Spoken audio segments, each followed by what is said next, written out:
O Fala Brasil deste sábado, como você sabe, estamos no ar até o meio-dia para tirar todas as suas dúvidas, as nossas e as suas dúvidas a respeito do coronavírus. Muita gente ignora, mas os médicos alertam para os riscos, mesmo de uma escapadinha rápida fora de casa nesse período de quarentena. Para explicar melhor como agir nesses casos, nós convidamos alguns profissionais e são especialistas. Vamos conversar agora com o infectologista Vitor Castro Lima. Doutor Vitor, muito obrigado pela participação nesta edição especial do Fala Brasil. Um ótimo dia. Vamos lá, vamos começar.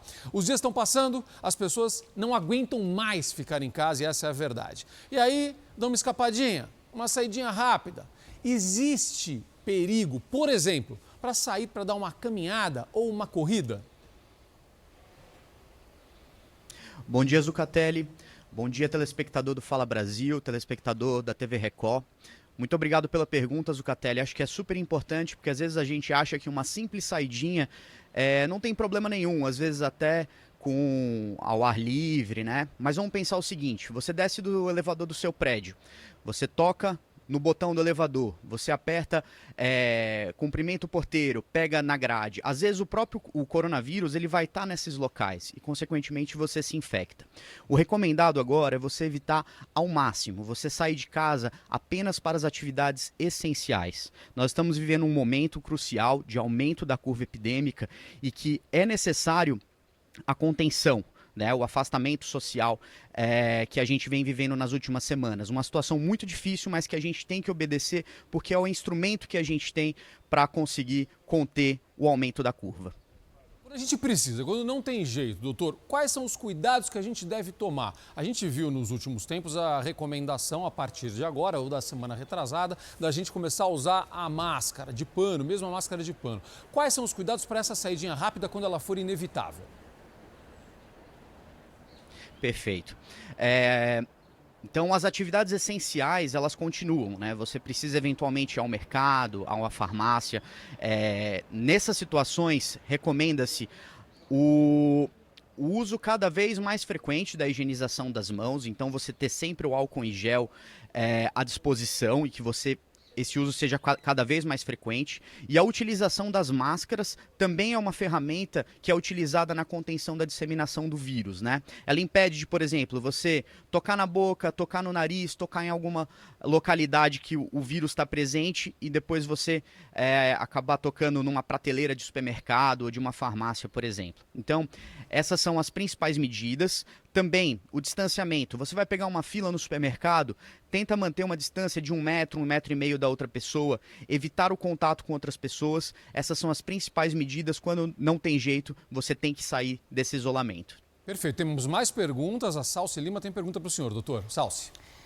Doutor, bom dia, tudo bem? Doutor, a gente tem observado nas últimas semanas que o número de vítimas sem comorbidades, né, sem doenças pré-existentes e com idades inferiores, idades abaixo dos 60 anos, esse número de vítimas tem crescido no país. Esse novo perfil passa a ser uma preocupação para vocês ou são casos isolados, mais relacionados aí com o comportamento, né, com o estilo de vida dessas pessoas? Bem, a gente sabe que as pessoas que têm o maior risco de desenvolver uma forma grave e eventualmente evoluir para um desfecho ruim, que seria uma morte, são pessoas ou de mais idade, principalmente acima de 60 anos, ou com algumas doenças pré-existentes. Mas isso não quer dizer que pessoas jovens, eventualmente saudáveis, não possam desenvolver essas formas mais graves. Então é verdade sim, nós estamos observando nos hospitais um número crescente, é uma preocupação, porque é uma parcela da população que acaba tendo um impacto grande dessas pessoas ficarem doentes e desenvolverem formas graves. Agora, o que a gente tem observado é que realmente, no Brasil, os números continuam sendo aqueles de pessoas mais idosas, de pessoas com algum problema de saúde, que acabam desenvolvendo essas formas mais graves. Mas, sem dúvida nenhuma, isso, inclusive, é um recado para as pessoas que acham que ser jovem ou não ter nenhum problema de saúde, não tem problema você pegar a doença. Tem problema, sim, a pessoa pode desenvolver uma forma grave e pode também contribuir com a transmissão da doença, né? Passar para pessoas que fazem parte de grupos de risco mais importantes para formas graves e, eventualmente, para evolução desfavorável para óbito. Tatiana Brasil falando agora, saiu essa semana, né, um estudo com pesquisadores da Bélgica e da Holanda voltando à questão da atividade física, sobre um distanciamento aí de 20 metros. Queria que você comentasse um pouquinho, porque no dia a dia a gente tem essa recomendação aí de 1,5 metro, 2 metros, a gente tem tarefas no supermercado, farmácia, coisas que a gente não pode deixar de fazer. Por que desse distanciamento de 20 metros? Afinal de contas, 1,5 metro, 2 metros são suficientes para a gente se proteger contra o coronavírus?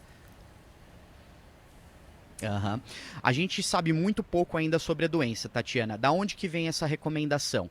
Basicamente do estudo de até onde a partícula, a gotícula que você, quando tosse, quando espirra, até onde que ela vai. Então esses pesquisadores europeus, eles viram que algumas partículas, elas podem ir até um ponto mais distante do que a gente imagina.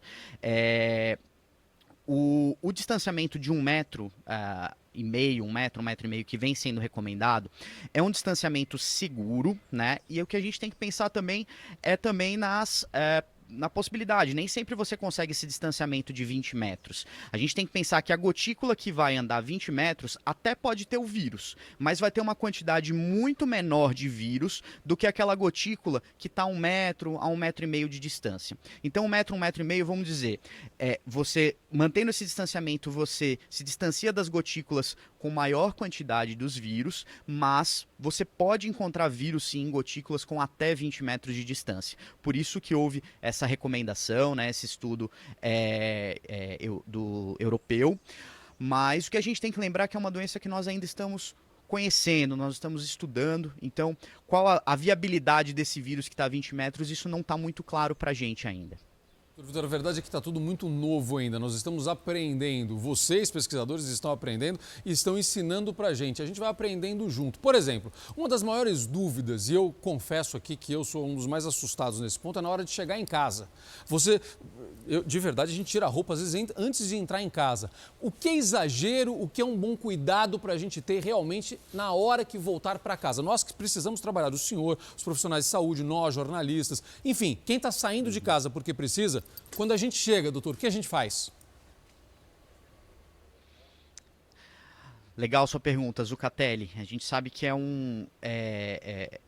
muitas pessoas ainda estão trabalhando, precisam trabalhar e quando elas chegam em casa, elas precisam ter todos esses cuidados. O que eu recomendo? Antes de você entrar em casa, você já tira o seu sapato, porque no chão você pode pisar e ter contato com as partículas do vírus. Você tira. Se você tiver a possibilidade de fazer uma organização na sua sala para logo tirar toda a roupa que você tem antes de você ir para outros cômodos, é o ideal. Por quê? Porque por mais que você evite tocar em alguns locais, às vezes é inevitável você tocar ali na mesa ou então na poltrona. Então o ideal é você tirar toda a sua roupa assim que você chega em casa, toma um banho, e depois disso está suficiente. E outro cuidado importante é também com cuidado com as roupas, né? Então, você colocar as roupas em uma cesta específica, em um local específico, colocar elas para lavar, para também não deixar o vírus ali naquele local que eventualmente alguém também pode acabar esbarrando, pode acabar tocando. Que bom, doutor. Eu achei que eu estava exagerando, mas pela sua explicação eu não estou exagerando. Então tá tudo certo. Continuarei com os meus cuidados então. Olha, o nosso telespectador, a nossa telespectadora participa ativamente do Fala Brasil, doutor. E as perguntas estão chegando e a gente vai começar a passar para o senhor a partir de agora. Por exemplo, a Inaura é de São Luís do Maranhão e ela pergunta se lenços umedecidos são eficazes para a limpeza do celular e outros objetos ou ela deveria utilizar o álcool. Obrigado pela pergunta, Inaura. A primeira coisa é se o lenço é umedecido apenas com água ou, eventualmente, tem alguns lenços umedecidos com o próprio álcool. Então, a gente sabe que a água e sabão, o álcool, para superfícies é possível a utilização também de hipoclorito de sódio, por exemplo, que é uma substância tanto viricida como bactericida, ou seja, que mata vírus e bactérias que eventualmente estejam ali naquela superfície, podem ser utilizados. Então o que eu recomendo o que é esse lenço umedecido que a senhora está usando? É só água? Se for só água, eu acho que vale a pena passar um álcool. Certo? Mas às vezes esse lenço umedecido ele já contém o álcool, e o álcool a 70%, tá? Pelo menos 70%. Isso já seria suficiente para a limpeza do seu celular. Muito bom. Tem mais, ó. Lá da Praia Grande, litoral de São Paulo, a Ana quer saber se o uso de anéis, colares, pulseiras pode prejudicar nesta época. Eu complemento aqui a pergunta da Ana. Eu tô limpando até o relógio quando eu chego em casa, viu, doutor? Faço tudo. Eu fui tirando tudo. Eu gosto de pulseira, não tô usando nada. São só 2 agora aqui e limpo tudo quando eu chego em casa. Muito bem. Essa é uma recomendação, inclusive, para os profissionais de saúde quando estão em algum hospital, em alguma clínica. Você não utilizar adornos, brincos, colares, anéis. Por quê?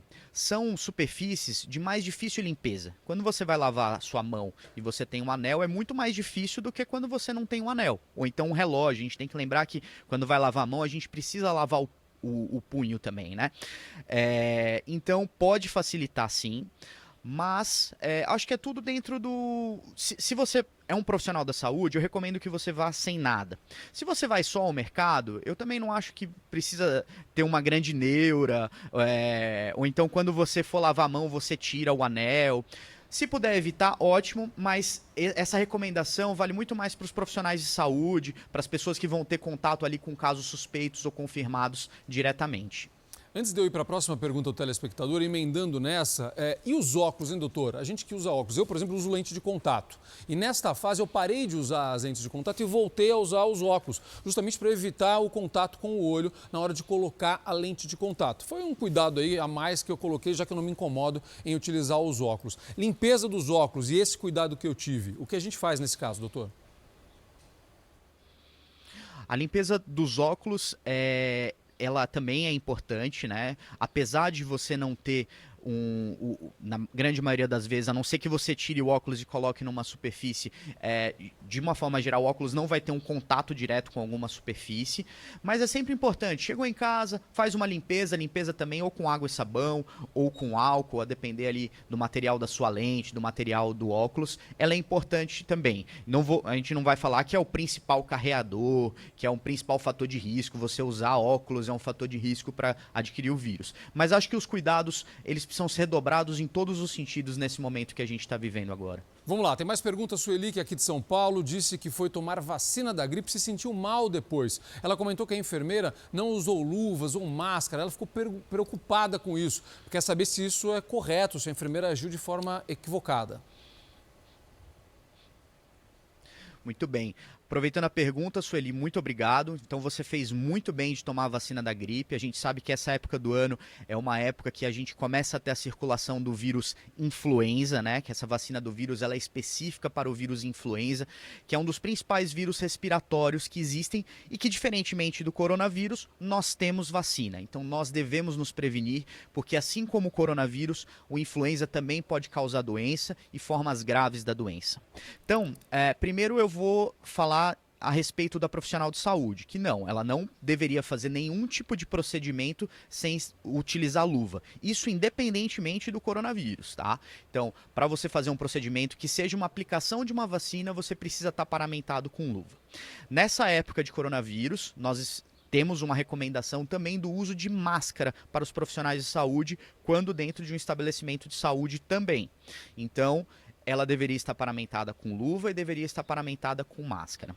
A respeito da vacina, a vacina da influenza é uma vacina super segura, utilizada em vários lugares do mundo e muito eficaz. Ela pode trazer efeitos colaterais? Sim, pode trazer efeitos colaterais, como qualquer medicação, como qualquer vacina que você toma. Mas na grande maioria dessas pessoas, esses efeitos colaterais são efeitos colaterais leves. Por exemplo, uma dor no corpo que dura poucos dias, uma dor de cabeça que dura poucos dias, às vezes uma febre baixa que dura poucos dias. Diferentemente do que muitas pessoas acreditam, a vacina da gripe ela não causa gripe, certo? Mas ela pode dar uma sensação ali nos primeiros dias de mal-estar, de febre, mas repetindo, isso acontece na minoria dos casos, é um quadro autolimitado, ou seja, ele vai se resolver logo, o próprio corpo vai resolver e vai durar pouco tempo. Muito bem, olha, a gente conversou ao vivo e agradecemos demais o infectologista, o doutor Vitor Castro Lima. Doutor, muito obrigado pela participação.